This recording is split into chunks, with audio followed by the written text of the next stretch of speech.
नमस्कार मित्रांनो. आजच्या व्हिडिओमध्ये आपण PM किसानचा हप्ता कधी मिळणार आणि PM किसानमधून कोणकोणते शेतकरी अपात्र होणार या व्हिडिओमध्ये आपण सविस्तररित्या जाणून घेऊ.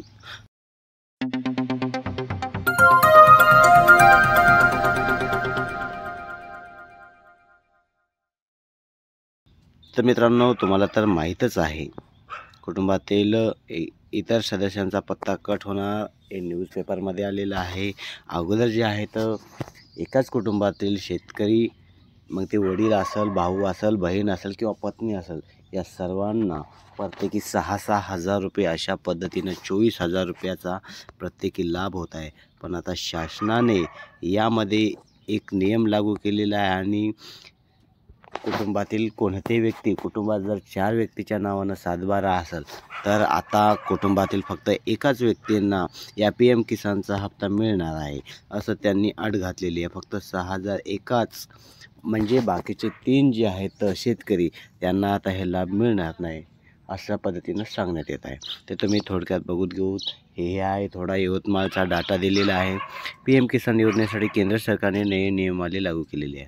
त्यानुसार एकाच कुटुंबातील एकापेक्षा जास्त लाभार्थ्यांना या योजनेचा लाभ घेता येणार नाही.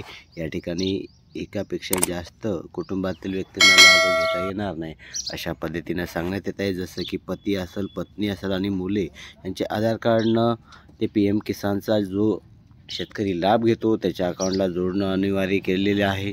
त्यानुसार कधी ओला तर कधी कोरडा दुष्काळ, त्यात किडीचा प्रादुर्भाव यामुळे पिकांचे मोठ्या प्रमाणावर नुकसान होते. अशा परिस्थितीत शेतकऱ्यांना आर्थिक हातभार लागावा यासाठी हे PM किसान योजना चालू केलेली आहे. ही अडचणीच्या वेळी मदत व्हावी या उद्देशाने शासनाने PM किसान योजनेअंतर्गत वर्षाला प्रत्येकी 6,000 रुपये देण्याची जाहीर केली. पण यामध्ये अधिक शेतकऱ्यांच्या नावावर 7/12 करून अधिक लाभ घेत असल्याने शासनाच्या निदर्शनात आले आणि हे निदर्शनात आल्यानंतर फक्त एकाच कुटुंबातील एकाच व्यक्तींना PM किसानचा लाभ व्हावा या उद्देशाने आता शासन बाकीच्यांना अपात्र ठरवणार आहे. या योजनेमुळे शेतकऱ्यांना चांगलीच मदत होत आहे. योजना सुरू झाली तेव्हा एकत्र कुटुंबातील एकापेक्षा अधिक सदस्यांच्या नावावर शेती असणाऱ्यांनीही PM किसान योजनेसाठी अर्ज केले होते आणि त्यानुसार त्यांना योजनेचा लाभ मिळत आहे. आता एका कुटुंबातील एकाच पात्र लाभार्थ्यास योजनेचा लाभ देण्याचा शासन निर्णयानुसार देण्यात आलेला आहे. त्यामुळे यापूर्वी लाभ मिळालेल्या शेतकऱ्यांना लाभापासून वंचित राहावे लागणार आहे. यामध्ये मित्रांनो, सरळ सांगत आहे, PM किसान योजनेसाठी फक्त एकाच कुटुंबातील आता व्यक्तींना लाभ देता येणार आहे. यामध्ये पती असेल, पत्नी असेल, मुलगा असेल किंवा मुलगी असेल, या चौघा फक्त कोणालाही एकालाच, जे वडीलधारी व्यक्ती असतील म्हणजे पती स्वतः शेतकरी असेल त्यांनाच फक्त लाभ आता घेता येणार आहे. आता हे पाहू शकता की अर्ज करताय, पत्नी मुलांचे आधार द्या, तर अर्ज केला आहे तर बाकीच्यांचे सुद्धा तुम्हाला 7/12, 8चा उतारा, बँक खाते हे देणं आवश्यक आहे. आयकर भरणाऱ्यांना सुद्धा आता यामधून वगळण्यात येणार आहे. जे नोकरीला आहे, ते सर्वंट आहेत, ते आयकर भरतात, त्यांनासुद्धा या योजनेपासून अपात्र ठरवण्यात येणार आहे. आणि 19वा हप्ता कधी मिळणार? PM किसान सन्मान निधीचा 19वा हप्ता 6,000 रुपयाचा हे जे आहे फेब्रुवारीच्या महिन्यात शेतकऱ्यांना मिळण्याची शक्यता आहे. तर तुम्ही पाहू शकता की PM किसान योजनेअंतर्गत तालुक्यातील पात्र लाभार्थ्यापैकी ज्यांना अद्याप KYC केली नाही त्यांनी तातडीने KYC करून घ्यावी अशी कृषी अधिकारी म्हणत आहे. तर KYC नाही केल्यावर काय होत आहे मित्रांनो? KYC जर केली तर शेतकऱ्यांच्या खात्यामध्ये पैसे मिळणार आहेत. अन्यथा KYC नाही केली अशा शेतकऱ्यांना या लाभापासून वंचित राहावं लागणार आहे असं स्पष्टपणे सांगण्यात येत आहे. आणि हा जे डाटा जे आहे अरणी, बाभुळगाव, दारव्हा, दिग्रस, घाटंजी, कळंब हा जे आहे यवतमाळ जिल्ह्यातील डाटा, संपूर्ण तालुक्यातील डाटा आहे. किती शेतकरी आतापर्यंत लाभ घेत आहे आणि कोणकोणते अपात्र होत आहे.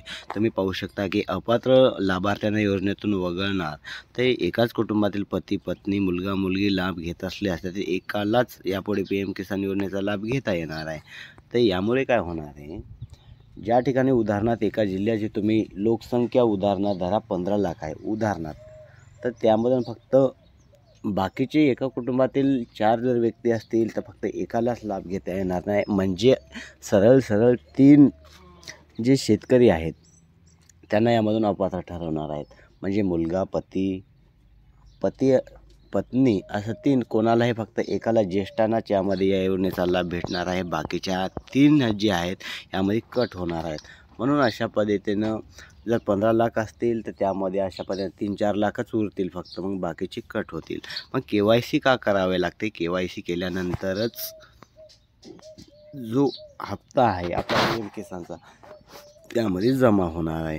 KYC करायला लागते. KYC प्रत्येक जर आतापर्यंत कोणत्याही शेतकऱ्याने KYC केली नसेल मित्रांनो, तर तुम्ही CSC सेंटरवर जा किंवा आपली सरकार केंद्रावर जा आणि आपल्या खात्याची KYC करून घ्या, अन्यथा आपल्याला पैसे मिळणार नाही, त्याची दक्षता घ्या. तर आय होप की तुम्हाला मित्रांनो हा सर्व व्हिडिओ आपल्या शेतकरी बांधवापर्यंत पोहोचवा आणि समजला असेल मी आशा करतो. जर व्हिडिओ समजला असेल तर मित्रांनो आपल्या व्हिडिओला लाईक करा आणि चॅनलला नक्कीच सबस्क्राईब करा. अशाच नवनवीन व्हिडिओसाठी पुन्हा भेटू. जय हिंद, जय भारत.